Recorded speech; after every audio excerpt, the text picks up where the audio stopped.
Dahomey was an African kingdom which lasted from about 1600 until 1894, when the last chief Behanzin was defeated by the French and the country was annexed into the French colonial empire. Dahomey developed on the Dahomey Plateau amongst the Fon people in the early 17th century and became a regional power in the 18th century by conquering key cities on the Atlantic coast.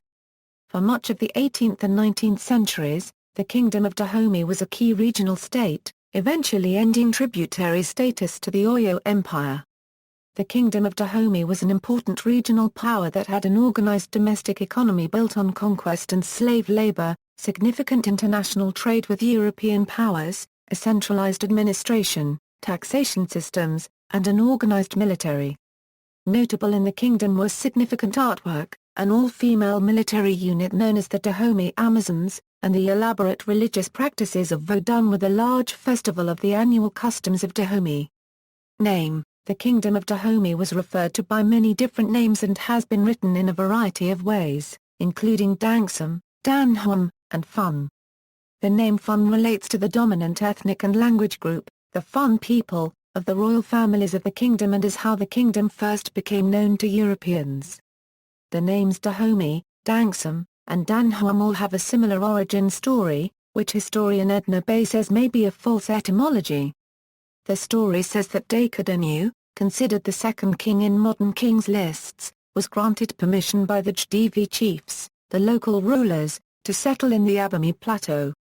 Dahomey requested additional land from a prominent chief named Dan, to which the chief responded sarcastically, "Should I open up my belly and build you a house in it?" For this insult, Dahomey killed Dan and began the construction of his palace on the spot.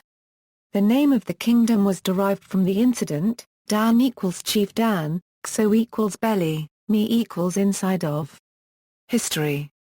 The Kingdom of Dahomey was established around 1600 by the Fon people who had recently settled in the area. The foundational king for Dahomey is often considered to be Howard Badger, who built the royal palaces of Dahomey and began raiding and taking over towns outside of the Dahomey Plateau.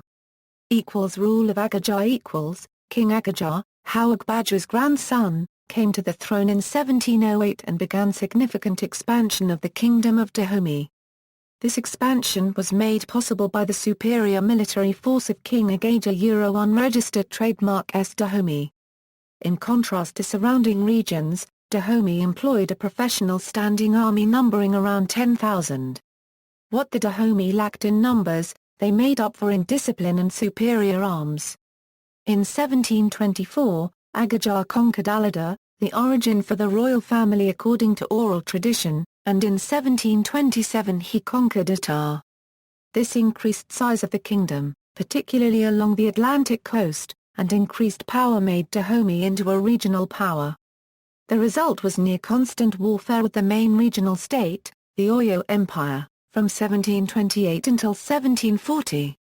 The warfare with the Oyo Empire resulted in Dahomey assuming a tributary status to the Oyo Empire. End of the kingdom. The kingdom fought the First Franco-Dahomey War and Second Franco-Dahomey War with France. The kingdom was reduced and made a French protectorate in 1894. In 1904 the area became part of a French colony, French Dahomey. In 1958 this became the Republic of Dahomey. In 1975 it renamed itself the People's Republic of Benin, and in 1991 the Republic of Benin. The Dahomey kingship exists as a ceremonial role to this day. Politics. Early writings, predominantly written by European slave traders, often presented the kingdom as an absolute monarchy led by a despotic king. However, these depictions were often deployed as arguments by different sides in the slave trade debates, mainly in the United Kingdom, and as such were probably exaggerations. Recent historical work has emphasized the limits of monarchical power in the Kingdom of Dahomey. Historian John Yoder, with attention to the Great Council in the kingdom, argued that its activities do not imply that Dahomey's government was democratic or even that her politics approximated those of 19th-century European monarchies. However, such evidence does support the thesis that governmental decisions were molded by conscious responses to internal political pressures as well as by executive fiat. The primary political divisions revolved around villages with chiefs and administrative posts appointed by the king and acting as his representatives to adjudicate disputes in the village. The king equals. The king of Dahomey was the sovereign power of the kingdom. All of the kings were claimed to be part of the Aladoxanol dynasty, claiming descent from the royal family in Alada. Much of the succession rules and administrative structures were created early by Howard Badger, Akaba, and Agaja. Succession through the male members of the line was the norm, typically going to the oldest son, but not always. The king was selected largely through discussion and decision in the meetings of the Great Council, although how this operated was not always clear. The Great Council brought together a host of different dignitaries from throughout the kingdom yearly to meet at the annual customs of Dahomey.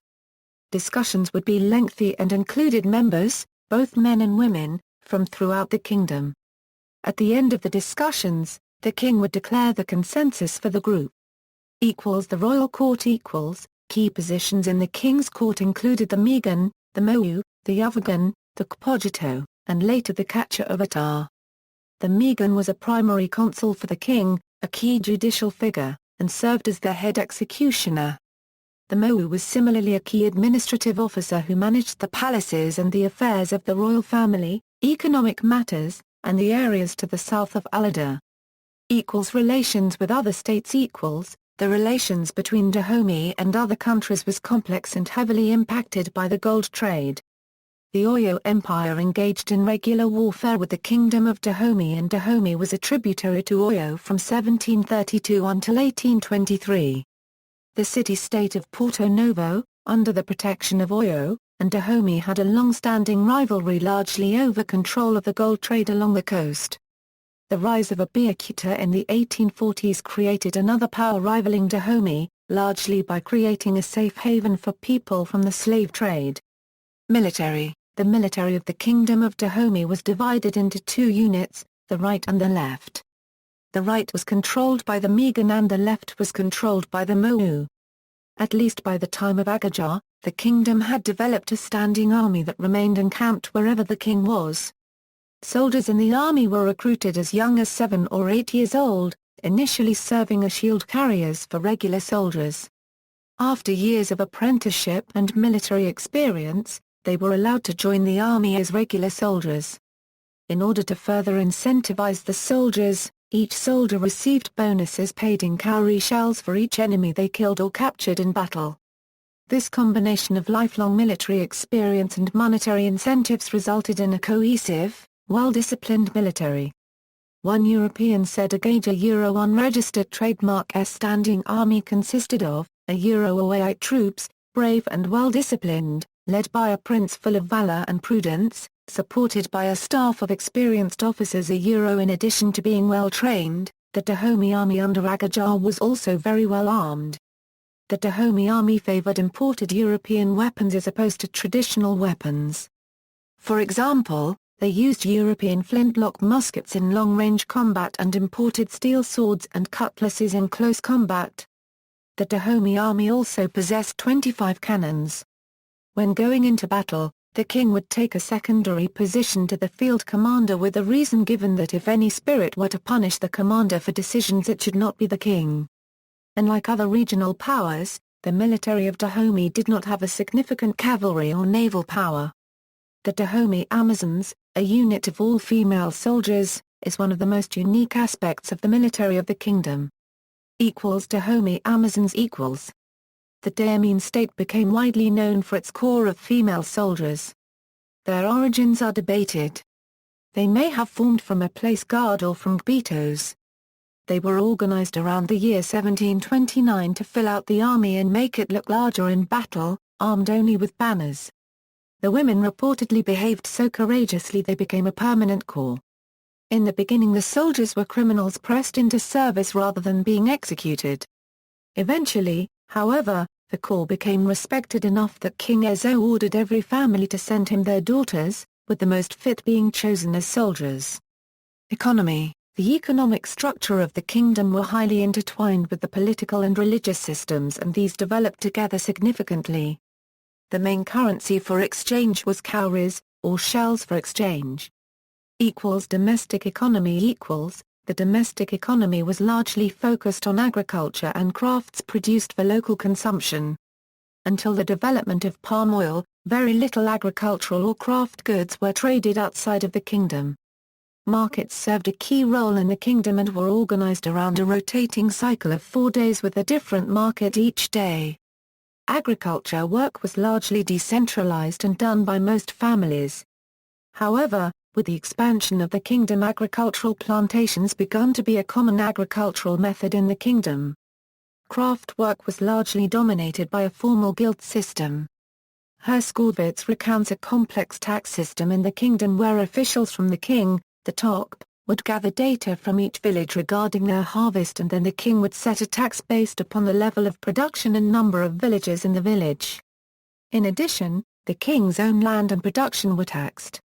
With the significant road construction undertaken by the kingdom, toll booths were also established which would collect yearly taxes by people based on the good they carried, their occupation, and sometimes fines for public nuisance before allowing them to pass. Religion. The kingdom of Dahomey shared many religious rituals with surrounding populations. However, it also developed unique ceremonies, beliefs, and religious stories for the kingdom. These included royal ancestor worship and the specific Vodun practices of the kingdom. Royal ancestor worship equals. Early kings established clear worship of royal ancestors and centralized their ceremonies in the annual customs of Dahomey.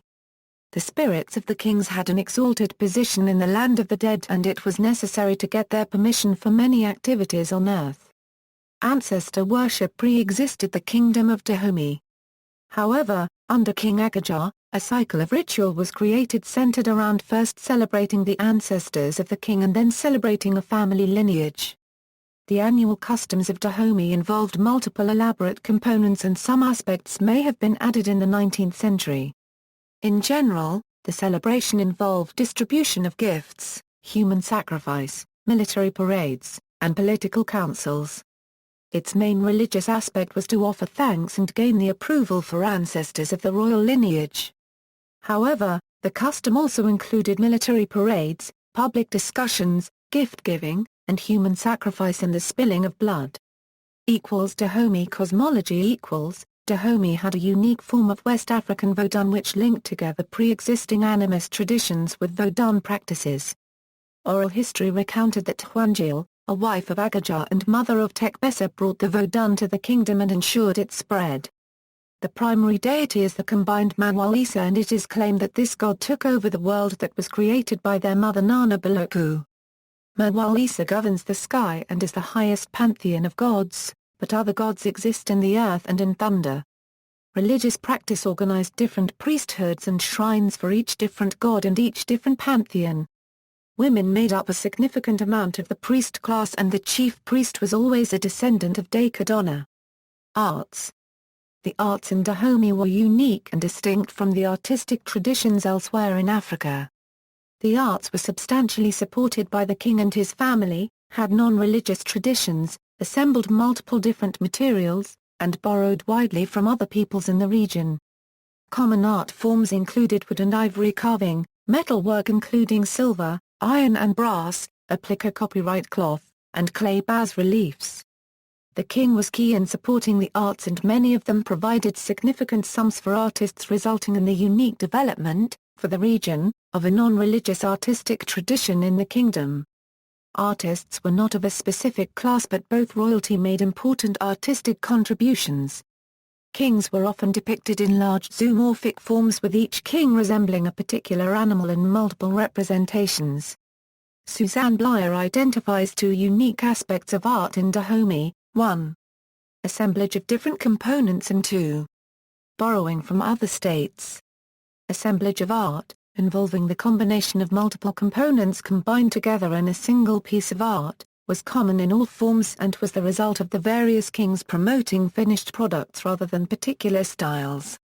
This assembling may have been a result of the second feature, which involved the wide borrowing of styles and techniques from other cultures and states. Clothing, clothwork, architecture, and the other forms of art all resemble other artistic representation from around the region. Much of the artwork revolved around the royalty. Each of the palaces at the royal palaces of Dahomey contained elaborate bas-reliefs providing a record of the king's accomplishments. Each king had his own palace within the palace complex, and within the outer walls of their personal palace was a series of clay reliefs designed specific to that king. These were not solely designed for royalty, and chiefs, temples, and other important buildings had similar reliefs. The reliefs would present Dahomey kings often in military battles against the Oyo or Mai tribes to the north of Dahomey, with their opponents depicted in various negative depictions. Historical themes dominated representation, and characters were basically designed and often assembled on top of each other or in close proximity, creating an ensemble effect. In addition to the royal depictions in the reliefs, royal members were depicted in power sculptures known as boshio, which incorporated mixed materials onto a base forming a standing figure.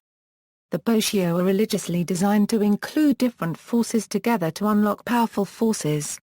In addition, the cloth applique copyright of Dahomey depicted royalty often in similar zoomorphic representation and dealt with matters similar to the reliefs, often the kings leading during warfare. A distinctive tradition was the casting of small brass figures of animals or people, which were worn as jewelry or displayed in the homes of the relatively well-off. These figures, which continue to be made for the tourist trade, were relatively unusual in traditional African art in having no religious aspect, being purely decorative, as well as indicative of some wealth. Also unusual, by being so early and clearly provenanced, is a carved wooden tray in Ulm, Germany, which was brought to Europe before 1659, when it was described in a printed catalogue. In popular culture, the Kingdom of Dahomey has been depicted in a number of different literary works of fiction or creative non-fiction. In Dahomey was a successful Broadway musical, the first full-length Broadway musical written entirely by African Americans, in the early 20th century. Novelist Paul Hazaumer copyright's first novel Dahomey was based on decades of research into the oral traditions of the Kingdom of Dahomey during King Ezo. American novelist Frank Yerby published a historical novel set partially in Dahomey titled The Man from Dahomey. Behanzin's resistance to the French attempt to end slave trading and human sacrifice has been central to a number of works. Jean Plier's first play Condola Requin, winner of the Grand Prize for African History Literature, tells the story of Behanzin's struggle to maintain the old order. Maurice Condé copyright's novel The Last of the African Kings similarly focuses on Behanzin's resistance and his exile to the Caribbean. See also, Ashanti people, Blockade of Africa. References. Sources: Balin, Bernard and Patricia L. Denault. Soundings in Atlantic History, Latent Structures and Intellectual Currents, 1500–1830. Harvard University Press. Pages 622 pages. ISBN 0-674-03276-4. Alpen, Stanley B. Amazons of Black Spatter, The Women Warriors of Dahomey. New York, New York University Press. Pages 288 pages. ISBN 0-8147-0678-9. Willett, Frank, African Art, Thames and Hudson, World of Art Series, 1971, ISBN 9780500203644. Further reading, Edna G. Bay, Wives of the Leopard, University of Virginia Press, 1998, pages 376. External links, Museum theme, The Kingdom of Dahomey Museoida.org. Retrieved January 19, 2009.